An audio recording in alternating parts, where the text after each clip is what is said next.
اعوذ باللہ من الشیطان الرجیم، بسم اللہ الرحمن الرحیم۔ رائل یو ٹی وی ایک نئی ویڈیو کے ساتھ آپ کی خدمت میں حاضر ہے اور السلام علیکم عرض کرتا ہے۔ آج کی ویڈیو میں بات کریں گے جزیرۃ العرب میں ہونے والے واقعات کی جو تیزی سے وقوع پذیر ہو رہے ہیں، اور لگتا یہ ہے کہ حضرت امام مہدی علیہ السلام کی آمد بہت قریب آتی جا رہی ہے۔ کل کے دن 22 فروری سن 2022 کو ایک بہت بڑی تقریب سعودی عربیہ میں منائی گئی، جہاں بڑے تعداد میں آتش بازیاں ہوئیں، رقص و سرود کی محفلیں ہوئیں۔ یہ آپ دیکھ سکتے ہیں محمد بن سلمان اور کنگ سلمان بن عبدالعزیز نے اس دن کو فاؤنڈنگ ڈے کے طور پر منانے کا ارادہ کیا ہے، اور پہلی دفعہ یہ ہوا ہے بقول ان لوگوں کے 1727 کے بعد جب فرسٹ سعودی اسٹیٹ بنی تھی، اس کے بعد یہ پہلا موقع آیا ہے کہ ان لوگوں نے یہ فاؤنڈنگ ڈے منایا ہے۔ گو کہ ایک اور دن بھی نیشنل ڈے کے طور پر منایا جاتا ہے، لیکن پہلی دفعہ یہ ہوا کہ اتنے بڑے پیمانے پر تقریبات منعقد ہوئی ہیں، رقص و سرود کی محفلیں ہوئی ہیں، اور لگ رہا ہے جیسا کہ ماہرین اب یہ کہہ رہے ہیں کہ محمد بن عبد الوہاب کی ٹیچنگز کو بھی محمد بن سلمان جیسے لوگوں نے مسترد کر دیا ہے۔ آپ لوگوں سے گزارش ہے کہ ہمارے چینل کو سبسکرائب کر لیں۔ یہاں دنیا بھر سے تعیناتی پیغامات آ رہے ہیں سعودی لیڈرشپ کو، اور بتایا یہ جا رہا ہے کہ اس وقت یہ لوگ کوشش کر رہے ہیں کہ ساری دنیا کے ساتھ اپنے تعلقات کو بہتر کیا جائے، خاص طور پر جو گلف سٹیٹس ہیں، جو ان کی چمچہ گیر سٹیٹس ہیں، وہ تو اس سلسلے میں آگے آگے پیش ہی ہیں۔ پاکستان سے بھی مبارکبادیں آ رہی ہیں اور دیگر ممالک مبارکباد دے رہے ہیں، لیکن عالمی حالات انتہائی تیزی سے تبدیل ہوتے ہوئے ہمیں نظر آ رہے ہیں۔ اس وقت یوکرین کے معاملے پر کافی کشیدگی پائی جاتی ہے۔ روس اور مغرب کے درمیان یہی وہ وجوہات ہیں جس کی بنیاد پر یہ کہا جا سکتا ہے کہ بائیڈن حکومت اس وقت اب کوشش کر رہی ہے کہ سعودی حکومت کے ساتھ تعاون کرے، اور ساتھ ساتھ جو آئل پرائسز میں اضافہ ہو رہا ہے، گیس کی پرائسز میں اضافہ ہو رہا ہے، اس کو کنٹرول کرنے کے لیے سعودی عرب پر دباؤ ڈالا جا سکے کہ وہ اپنے تیل کی پیداوار کو آگے بڑھائے۔ لیکن لگ رہا ہے کہ صورتحال اس وقت کافی مشکل مرحلے میں داخل ہو چکی ہے، اور سعودی حکومت جو کہ محمد بن سلمان کے رویوں کی وجہ سے پچھلے دنوں کافی عتاب کا شکار رہی ہے بائیڈن حکومت کا، وہ اس سلسلے میں کوئی بارگیننگ کی پوزیشن میں آ گئی ہے، اور وہ کوشش کریں گے کہ بائیڈن حکومت کو کوئی دھوکہ دیا جا سکے اس سلسلے میں۔ بہرحال یہ سلسلہ ہمیں مل رہا ہے، آگے حالات اور واقعات پیش آ رہے ہیں۔ سعودی عرب میں تیزی سے اس وقت کلچرل ایونٹس کے نام پر تیزی سے تبدیلیاں آ رہی ہیں، اور آل شیخ جو ایک زمانے میں محمد بن وہاب کے بچے کہلائے جاتے ہیں، اور جو ایک زمانے میں جس طریقے سے ان لوگوں کا سعودی حکومت کے ساتھ تعاون تھا، وہ اب تعاون ختم ہوتا ہوا نظر آ رہا ہے۔ یہاں آپ کو یہ بات بتاتے چلیں کہ جیسے ہی سعودی حکومت کا قیام عمل پذیر ہوا تھا، اس وقت سعودی حکومت اور محمد بن عبد الوہاب کے درمیان یہ معاہدہ ہوا تھا کہ جتنے بھی بڑے بڑے علماء کے عہدے ہیں ان کے اوپر ان کے بچے فائز رہیں گے۔ یہی وجہ ہے کہ امام کعبہ عمومی طور پر اور امیر حج اسی فیملی میں سے چنا جاتا ہے، اور یہ روایت آج تک قائم تھی۔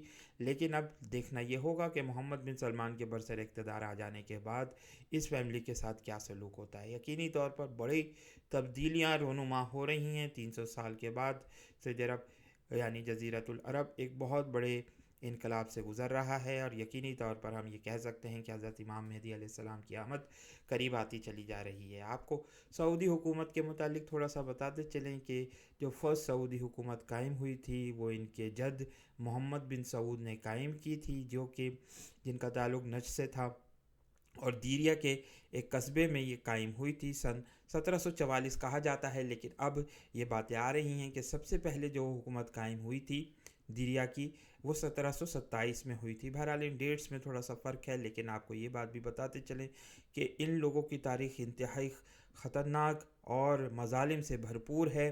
ان لوگوں نے مسلمانوں پر جو مظالم ڈھائے، جس طریقے سے توحید کے نام پر مسلمانوں کا خون بہایا گیا ہے، وہ تاریخ میں ایک بہت بڑے دردناک چیپٹر کی حیثیت رکھتا ہے۔ جی ہاں، بہت سارے لوگ اس بات کو سن کر یقینی طور پر طیش میں ضرور آئیں گے، غصے میں آئیں گے، لیکن یہی تاریخ ہے۔ محمد بن عبد الوہاب نے جو ٹیچنگز دی تھی اس کا نتیجہ یہ ہوا کہ 21 اپریل 1802 کو 12,000 کے قریب وہابی جو نجد سے آئے تھے انہوں نے کربلا کے شہر پر حملہ کیا۔ 10 محرم کا دن تھا، یا بہت سارے شیعہ مورخین یہ بھی کہتے ہیں کہ غدیر خون کے موقع پر یہ واقعہ پیش آیا، اور بڑی تعداد میں لوگوں کو شہداء کی تعداد میں شامل کر دیا گیا۔ قریباً 5,000 لوگوں کو شہید کر دیا گیا۔ حضرت امام حسین بن علی رضی اللہ تعالیٰ عنہ کے مزار کو شہید کر دیا گیا، اور ساتھ ہی ساتھ وہاں جو سونا، چاندی اور دیگر قیمتی اشیاء تھیں ان کو اکھاڑ لے کر چلے گئے تھے۔ اس تمام معاملات کو کبھی بھی وہابی مورخین ڈینائی نہیں کرتے۔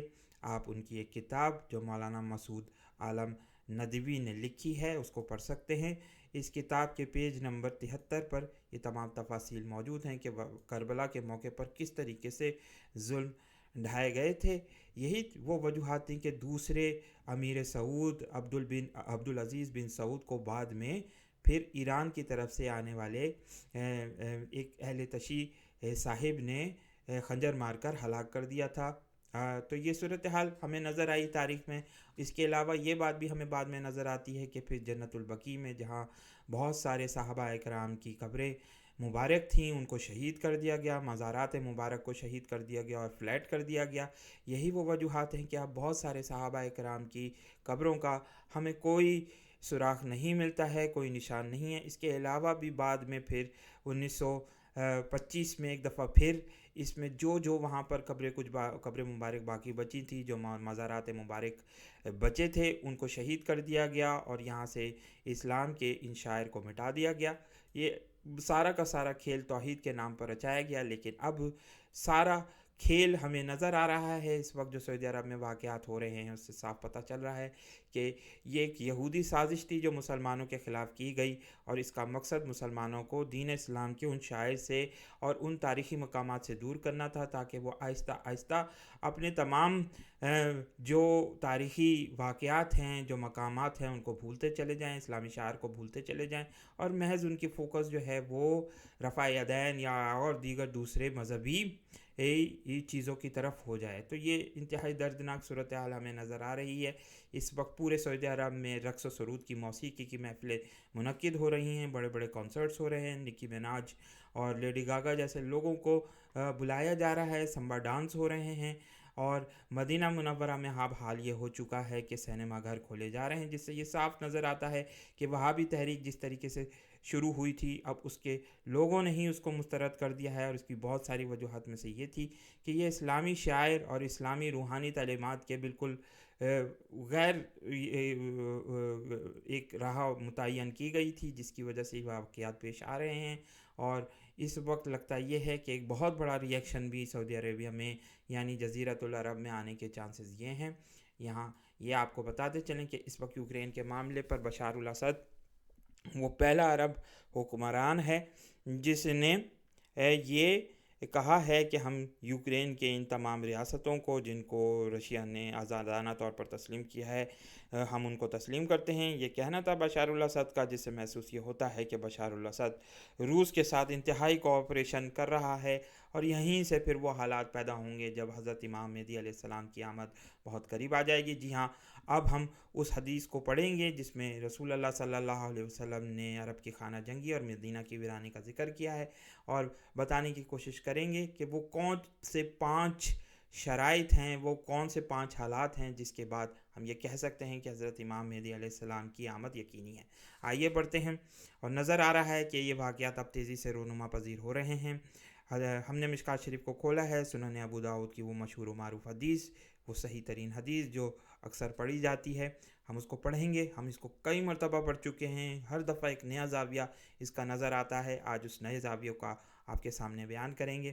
حضرت معاذ بن جبل رضی اللہ تعالیٰ عنہ کہتے ہیں کہ رسول اللہ صلی اللہ علیہ وسلم نے فرمایا ہے، بیت المقدس کی آبادی جب کمال کو پہنچ جائے گی تو وہ مدینہ کی خرابی اور تباہی کا باعث ہوگی، اور مدینہ کی خرابی فتنہ اور جنگ عظیم کے پیدا ہونے اور وقوع میں آنے کا سبب ہوگی، اور فتنے کا ظہور اور جنگ عظیم کا وقوع قسطنطنیہ کے فتح کا سبب ہوگا، اور قسطنطنیہ کی فتح دجال کے خروج کا سبب۔ یہاں